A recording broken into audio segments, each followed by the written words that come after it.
Diceritakan orang yang bernama Anna Tandamvam atau yang biasa dipanggil Anna adalah salah satu ketua mafia yang menjalankan bisnis pembunuh bayaran. Tapi dia pintar nih menutupinya dengan mendirikan sebuah perusahaan besar bernama Annam Finance yang menyediakan jasa pinjaman. Cara ini juga dilakukan oleh Anna agar bisa masuk ke pemerintahan untuk melancarkan semua bisnisnya. Dengan mempunyai anak buah yang sangat banyak, Anna tidak langsung ikut dalam melakukan aksinya. Begitupun saat dia mempunyai klien, hanya anak buahnya saja yang menemuinya. Anna besar di Bihar, tapi setelah dia mendapatkan bayaran sangat besar atas pembunuhan salah satu kepala daerah, Anna pindah ke tempat asalnya di Pollachi. Di Pollachi, Anna mempunyai banyak sekali perusahaan besar di bidang garment, dan Anna mempekerjakan orang-orang dari Bihar yang juga merangkap sebagai preman suruhannya. Saya kira nih hanya menteri aja yang bisa merangkap jabatan ya, ternyata preman juga bisa. Oke, dari usahanya ini Anna mendapatkan untung yang sangat besar sehingga bisa menunjang pekerjaan sebagai pembunuh bayaran. Paham. Sementara itu, di sebuah pasar beberapa preman sedang mencari orang yang bernama Vasu. Karena Vasu telah meminjamkan uang kepada para pedagang di pasar. Hingga salah satu preman mencoba untuk bertanya kepada Vasu. Namun preman itu tidak mengetahui bahwa orang yang sedang dia tanya adalah Vasu sendiri.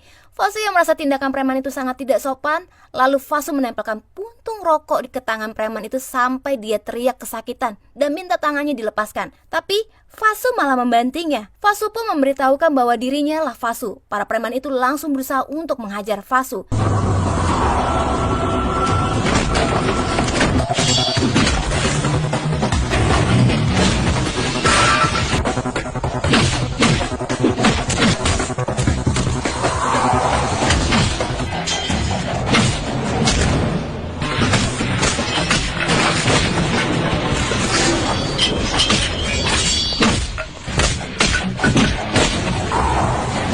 Tapi apalah daya, mereka semua harus dihajar habis-habisan oleh Vasu.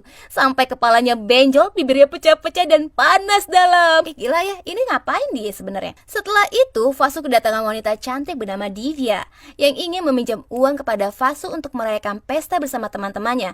Sebelumnya, Vasu sudah bertemu dengan Divya. Saat itu, Vasu dan gengnya sedang berjalan di sebuah mall. Di mall ini, Vasu melihat Divya yang sedang berbicara dengan teman lelakinya, di mana Divya menolak lelaki tersebut yang mengungkapkan cinta kepada Divya. Vasu sempat kesal kepada Divya karena cara Divya menolak lelaki tersebut sangatlah keterlaluan. Divya juga mengundang Vasu untuk ikut bersama merayakan pesta bersama teman-temannya. Karena kecantikan Divya yang membuat Vasu terpesona, keesokan harinya Vasu mencoba mengungkapkan isi hatinya kepada Divya.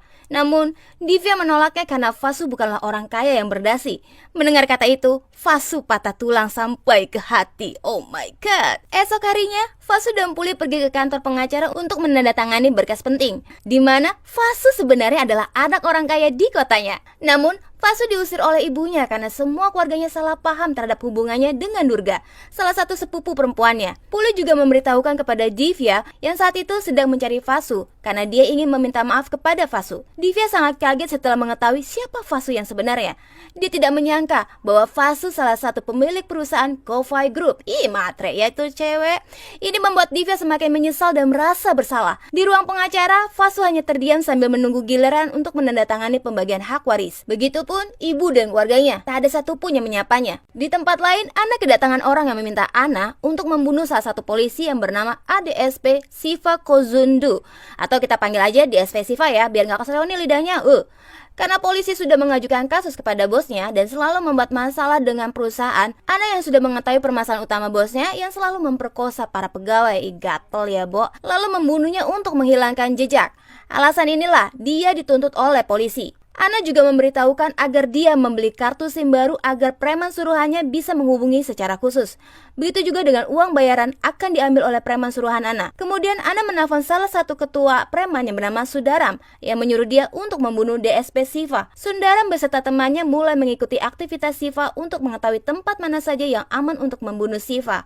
Lalu Sundaram mengatur rencana bersama Anna untuk mengatur pembunuhannya agar bisa berjalan dengan lancar. Anna juga meminta Sundaram agar tidak membunuh istrinya. Sundaram langsung pergi menuju sebuah gedung bioskop di mana Siva dan istrinya akan pergi untuk menonton. Siva dan istrinya sampai di parkiran gedung bioskop, tapi tiba-tiba langkahnya terhenti saat ada seseorang yang memohon-mohon minta tolong ke Siva.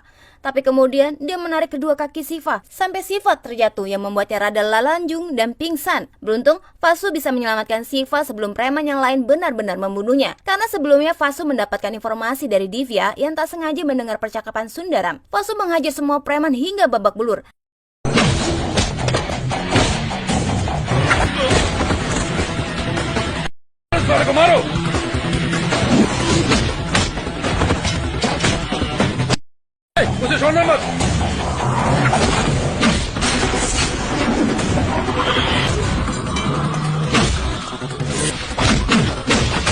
Dan berhasil membuat mereka kabur ketakutan. Ana yang mengetahui pembunuhan Siva gagal sangat marah dan menyuruh Sundaram untuk mencari informasi siapa yang telah membantu Siva. Beberapa anggota polisi kemudian menemui Siva untuk memberitahukan bahwa para preman tersebut adalah pembunuh bayaran dan mereka berasal dari Bihar yang bekerja di pabrik garment.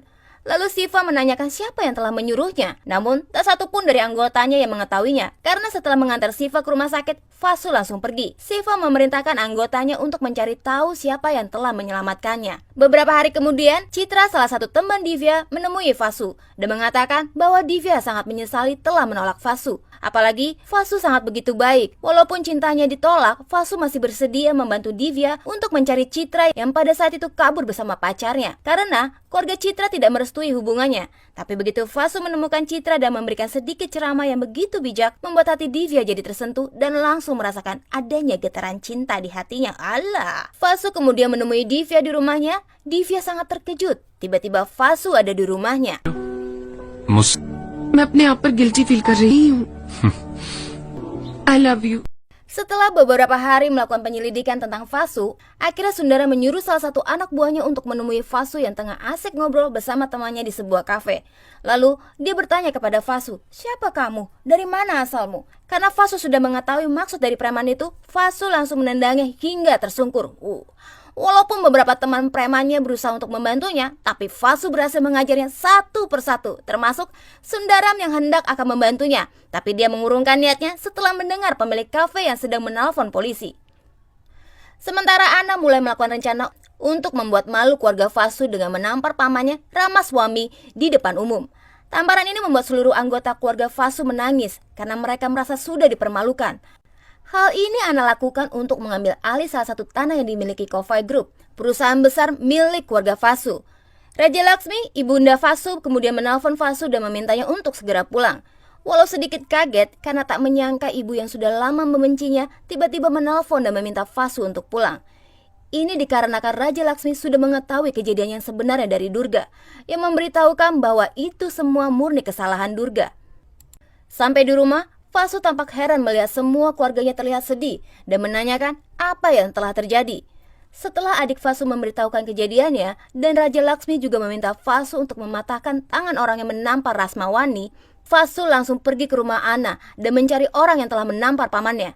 Sampai di rumah Ana, Vasu yang sudah sangat marah langsung memukul anak buah Ana satu persatu sambil menanyakan siapa yang telah menampar pamannya dan terus bertanya sampai akhirnya ada orang dengan sombongnya mengaku bahwa dia yang menamparnya. Vasu langsung menghajar orang itu tanpa ampun dan mematahkan tangannya. Haha.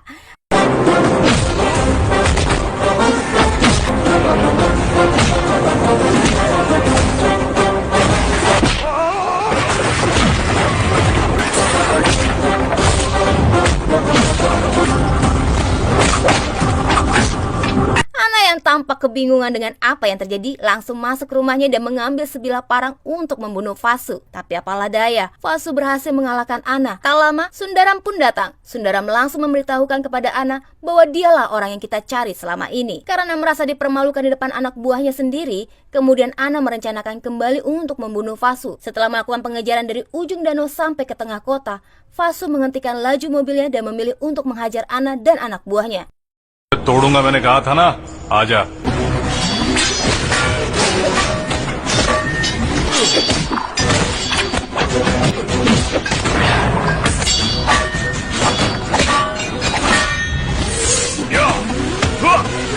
Divya yang pada saat pengejaran berdua dengan Vasu terpaksa turun di kantor polisi dan pulang dengan naik bus umum. Karena dalam perjalanan Divya melihat Vasu sedang berkelahi dan bisa mengalahkan Ana, Divya merekamnya lalu mengirimkan video rekaman tersebut kepada Ramya, salah satu teman Divya, dan tanpa sepengetahuan Divya, Ramya mengupload video itu ke media sosial yang membuat semua orang tahu. Tentunya ini membuat Ana sangat malu. Begitu juga dengan beberapa pejabat yang tadinya bekerja sama dengan Ana, mulai meragukan Ana. Dalam pergelutan itu, Ana dibuat babak belur oleh Fasu dan terpaksa harus dirawat di rumah sakit. DSP Siva yang mengetahui berita pemukulan Ana dari video yang diperlihatkan oleh anggotanya langsung pergi ke rumah Fasu. Setibanya di sana, Fasu dibuat kaget oleh tindakan Siva yang langsung memeluknya saat Fasu akan menyerahkan diri untuk diborgol. Dan malah mengucapkan rasa terima kasih karena Fasu telah menyelamatkannya waktu itu. Siva kemudian menanyakan apa permasalahan Fasu dengan Ana. Fasu mengatakan bahwa Ana telah menampar pamannya.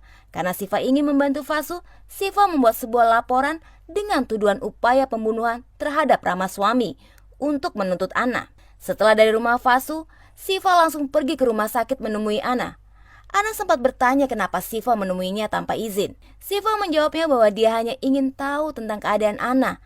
Dan Siva juga menanyakan ada permasalahan apa dengan orang yang dia tampar 4 hari yang lalu. Kemudian Ana menjawabnya dengan mengatakan, apakah kamu dibayar atau dibelikan pakaian sebagai suap oleh orang itu? Sambil berjalan, Siva menjawabnya bahwa mereka telah memberikanku kehidupan. पूछा उसने रिश्वत दी है क्या? उसने तो अपनी Karena tak ingin lebih lama menahan malu, Ana kemudian menyuruh Sundaram untuk membunuh orang yang telah merekam pergelutannya dengan Fasu, yang tak lain adalah Divya, kekasih Fasu. Tapi Sundaram tidak berhasil membunuh Divya, karena Fasu sudah lebih dulu mengajak Divya dan keluarganya untuk tinggal di rumah Fasu. Hari berikutnya, Fasu dan Divya pergi ke kantor polisi untuk menemui Siva. Sampai di kantor polisi, Fasu langsung menemui Siva, sementara Divya menunggu di dalam mobil. Dan tak lama, Divya melihat Sundaram yang baru saja keluar dari kantor polisi. Divya mencoba mengikuti mobil yang ditumpangi Sundaram dan langsung memberitahukan ke Fasu bahwa dia telah melihat orang yang waktu itu akan membunuh DSP Siva. Siva langsung menyusul Divya, begitupun Siva langsung ikut menyusul bersama anggotanya. Hingga sampailah di sebuah gang, Sundaram yang tadinya tidak mencurigai Divya dikagetkan dengan kedatangan Fasu di depannya. Sundaram berusaha kabur, namun Fasu berhasil menangkapnya dengan dibantu oleh Siva. Ana yang mengetahui penangkapan Sundaram sangat marah dan merasa aneh dari mana mereka bisa tahu tentang Sundaram. Ana kemudian merencanakan kembali untuk membunuh Ramaswamy di sebuah pabrik milik keluarga Fasu dengan cara yang hampir sama saat akan membunuh Siva. Preman itu berpura-pura meminta tolong pada Ramaswamy lalu menarik kedua kaki Ramaswamy hingga terjatuh. Beruntung, Fasu datang tepat waktu dan bisa menyelamatkan Ramaswamy dari preman yang akan membunuhnya. Vasu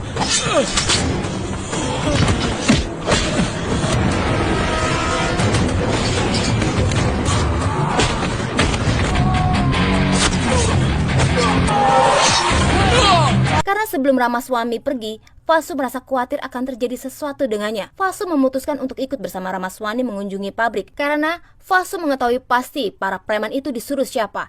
Fasu langsung menemui Ana yang masih berada di rumah sakit. Fasu langsung memaki-maki Ana, tapi itu membuat Ana semakin tertantang untuk melakukan rencana selanjutnya. Sementara itu, orang yang bernama Nares, anak dari salah satu kolektor yang pernah dibunuh oleh Ana, dia berniat untuk membalas dendam dengan mendatangi kantor Anam Finance, tapi dia tidak menemukan Ana.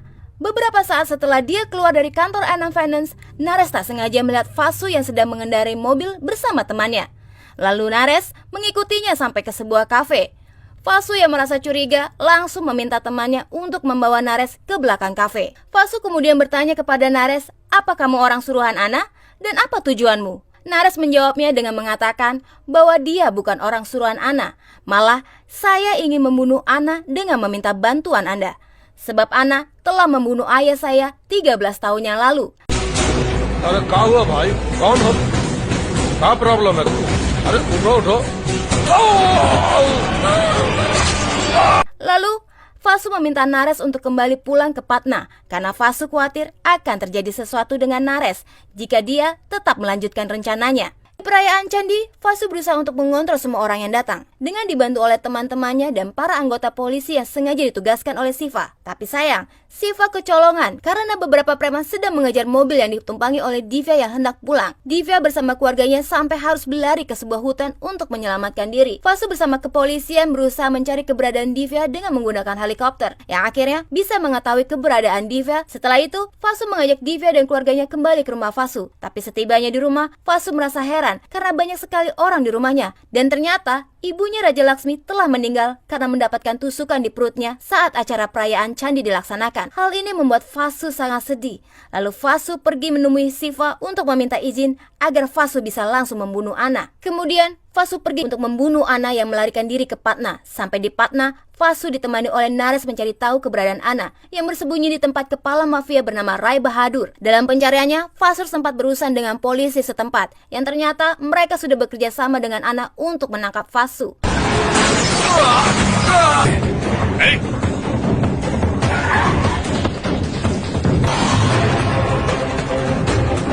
Walaupun hampir tertangkap, Fasu berhasil kabur dengan dibantu oleh teman-teman Naresh. Keesokan harinya, Fasu berencana pergi untuk menemui Rai Bahadur dan berpura-pura meminta bantuan untuk membunuh seseorang, yang membuat Rai Bahadur sangat kaget saat Fasu menyebutkan orang yang akan dibunuh adalah Ana Tandamfam. Kemudian, Rai Bahadur menelpon Ana bahwa Fasu sedang berada di tempatnya. Lalu Fasu mulai menghajar anak buah Bahadur satu persatu. मारेगा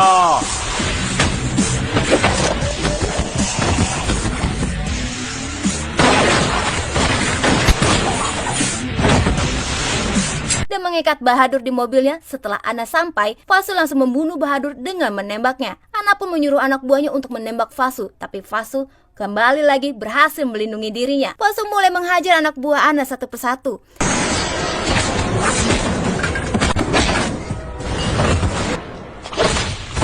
Hey!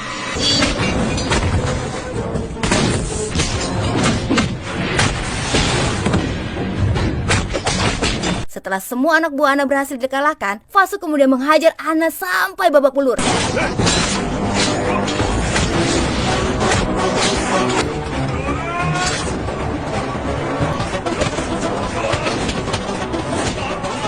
Dan membunuh Ana dengan menusukkan sebuah pedang ke dalam perutnya. Tak lama, DSP Siva datang dan langsung menembak tubuh Ana yang sudah tak bernyawa, sambil mengatakan bahwa saya mengejarmu untuk melindungi diri. Dan film ini pun berakhir.